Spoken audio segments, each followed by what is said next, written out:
তাদের পদত্যাগ না হওয়া পর্যন্ত এই আন্দোলন চলমান থাকবে। আমার নেতা দেশনায়ক জনাব তারেক রহমান বিশেষত আমাকে বলে দিয়েছেন উনি ওনার কথা বলবে, ওনাকে শ্রদ্ধা জানিয়ে আমরা বলতে চাই আপনার আশেপাশে এই যে কুলাঙ্গাররা রয়েছে যমুনা ইলেকট্রনিক্স ঈদে ডাবল খুশি অফার সিজন 3, যে কোনো পণ্য কিনলেই পাচ্ছেন নিশ্চিত ঈদ উপহার। আপনারা জানেন যে হাইকোর্টে একটি ভুয়া রিট বলা যায়, সেই রিট দিয়ে আমাকে মেয়র পদে শপথ গ্রহণ করানো থেকে বাধাগ্রস্ত করানোর একটা অপচেষ্টা করা হয়েছিল সরকারের পক্ষ থেকে। এই বিষয়ে সবশেষে গিয়ে আইনের শাসনের বিষয় হয়েছে, আইনের শাসন প্রতিষ্ঠা হয়েছে এবং যেহেতু আমরা আইনের শাসনের প্রতি শ্রদ্ধাশীল, আমরা যে বর্তমান অন্তর্বর্তীকালীন সরকার আর একদিনও কালক্ষেপণ না করে অবিলম্বে আদালতের রায় বাস্তবায়ন করার মাধ্যমে তাদের আগামী দিনের এজেন্ডা সেটা জনগণের কাছে ফুটিয়ে তুলে ধরবে। আমাদের নির্দেশনা এরকম যে আজকে যেহেতু আমরা রায়টি পেয়েছি, আমরা এটি নিয়ে কাজ চলছে, যদি আবারও কাল ক্ষেপণ করে তাহলে কালকে সকালেই আবার আমরা এখানে এসে ঘেরাও দিব। প্রিয় নেতৃবৃন্দ, দ্বিতীয় বিষয় হচ্ছে আপনারা জানেন যে আমাদের এই কর্মসূচি গুলার ফলে চরম জনভোগ সৃষ্টি হয় এবং জনগণ দুর্ভোগে পড়ে, রাস্তায় ঘন্টার পর ঘন্টা ট্রাফিকে তারা আটকিয়ে থাকে এবং নাগরিক বিভিন্ন সেবা থেকে তারা বঞ্চিত হয়। এই যে ঘটনাটি ঘটে সেটার জন্য আমাদের নেতা এবং আমরা দুজনেই ঢাকার সাধারণ জনগণের কাছে আমরা আন্তরিকভাবে ক্ষমা প্রার্থনা করছি। পাশাপাশি এটাও বলে দিতে চাই যে শুরুতেই তো এটা আমাদের পরিকল্পনার অংশ ছিল না। বর্তমান সরকার তারা আমাদেরকে অধিকার বঞ্চিত করতে গিয়ে এমন পর্যায়ে নিয়ে যায় যখন আমরা বাধ্য হয়ে এই ধরনের কর্মসূচিতে আসার জন্য আমরা সিদ্ধান্ত নেই।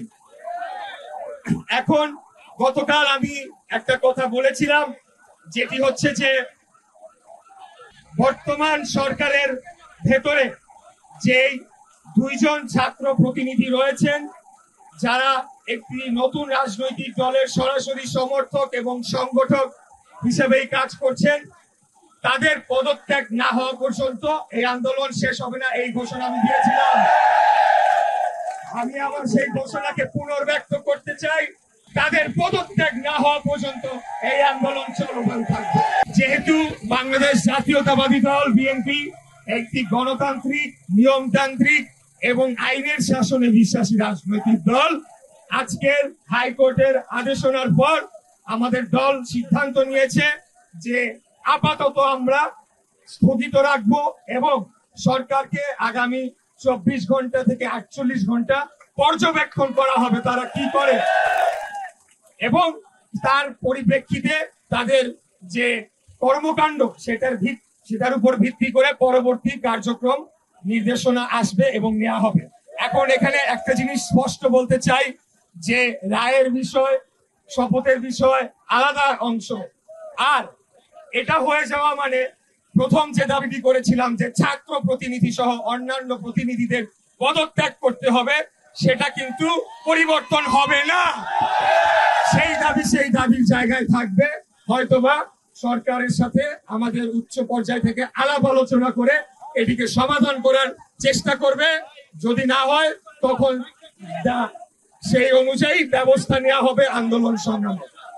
যে জনদুর্ভোগ সৃষ্টি হয়েছে, রাস্তাঘাট চলাচল সহ নগর ভবনে যে সেবা কাজ কিছুটা ব্যাহত হয়েছে, সেটার জন্য আমাদের নেতা দেশনায়ক জনাব তারেক রহমানের পক্ষ থেকে এবং আমার পক্ষ থেকে নগরবাসীর কাছে আমি করজোড়ে ক্ষমা চেয়ে নিচ্ছি। পাশাপাশি এটাও বলে দিতে চাই, একদিন আপনারা অবশ্যই বুঝবেন কেন আমরা আজকে এই কাজটি করেছিলাম।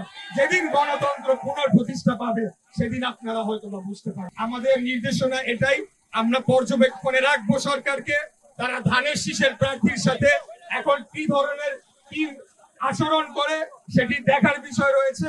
আপনারা জানেন আরেকটি নতুন রাজনৈতিক দল, তারা এটা নিয়ে নানা ধরনের বিভ্রান্তিকর লেখা লিখছে, পোস্ট লিখছে, ভুল আইনি ব্যাখ্যা দিচ্ছে, কিন্তু আমরা বিশ্বাস রাখি প্রফেসর ডক্টর মোহাম্মদ ইউনূস, মাননীয় প্রধান উপদেষ্টা, বাংলাদেশ সরকারের মাননীয় প্রধান উপদেষ্টা।